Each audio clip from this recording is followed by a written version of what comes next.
Amazon's CEO Andy Jassy got on an earnings call and told Wall Street that Amazon would spend $200 billion on AI infrastructure this year, which is up from $131 billion the year before and up from $83 billion the year before that.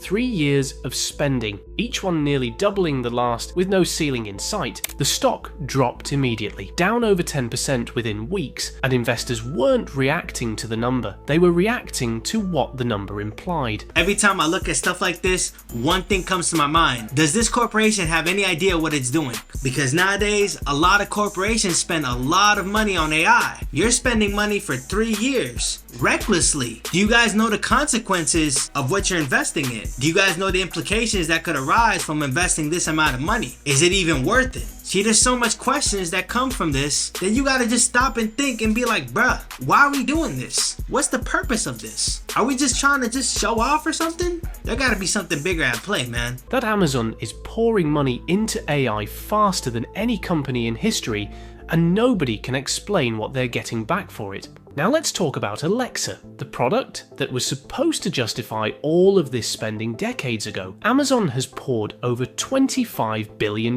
into the Alexa and Echo ecosystem since 2017. A Wall Street Journal investigation obtained internal documents showing the device's division lost money every single year. See, it's one thing to spend money on your product and it actually improves. But when you spend $25 billion on your product and it doesn't improve, for 9 years since 2017? Yo, that says a lot about Amazon than it says about Alexa.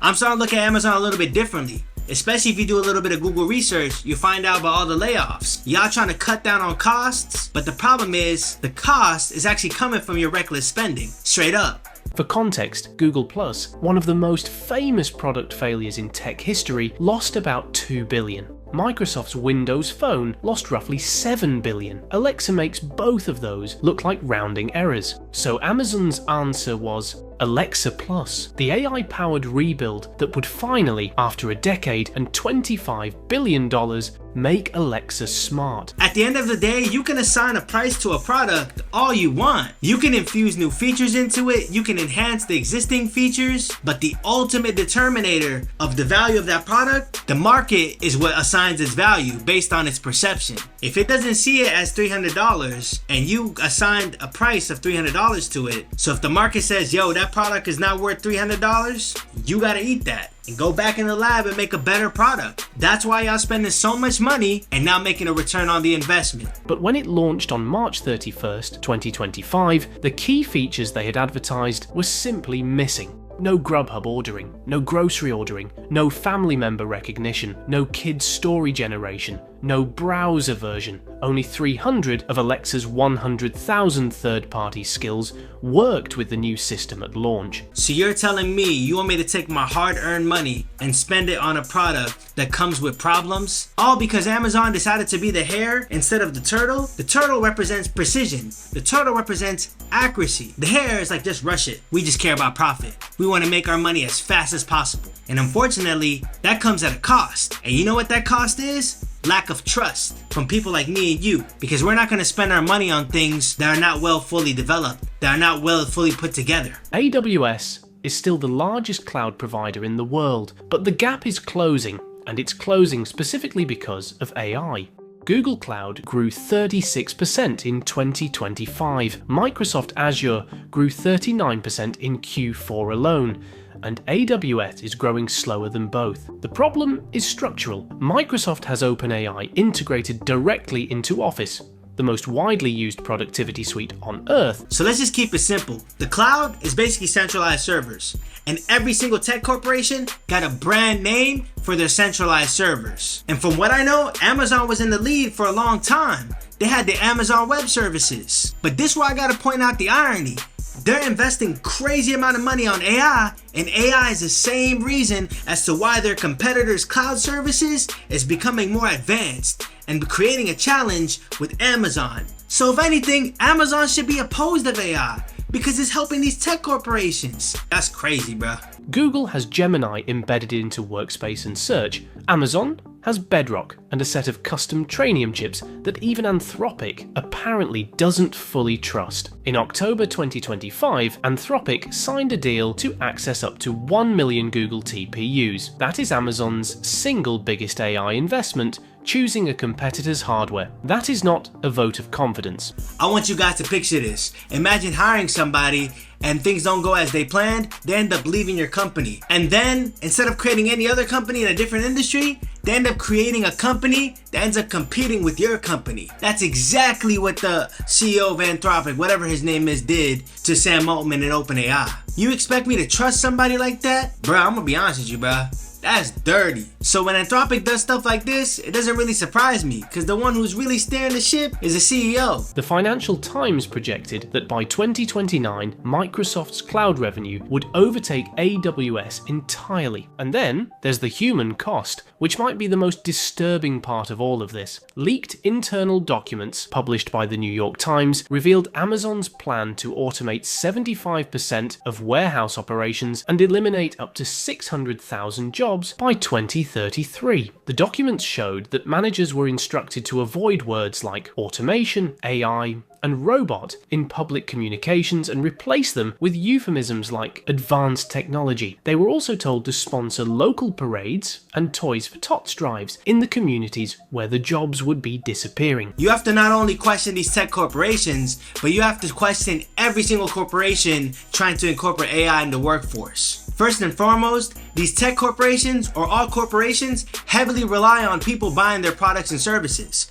But when those people are unemployed, they don't have the capital to spend money on your products and services. Yeah, you can have free robot workers, right? They're not gonna buy your products and services. You're just gonna leave a bunch of people who are unemployed, and you're gonna have a bunch of products and services, and people can't be able to afford it because they don't got the jobs, because you're replacing them with robots. Meanwhile, their robotic warehouses have an injury rate nearly double the industry average, and the reason is simple. The robots move faster, so Amazon expects the humans to keep up. Workers at robotic fulfillment centers are expected to pick and scan 400 items per hour.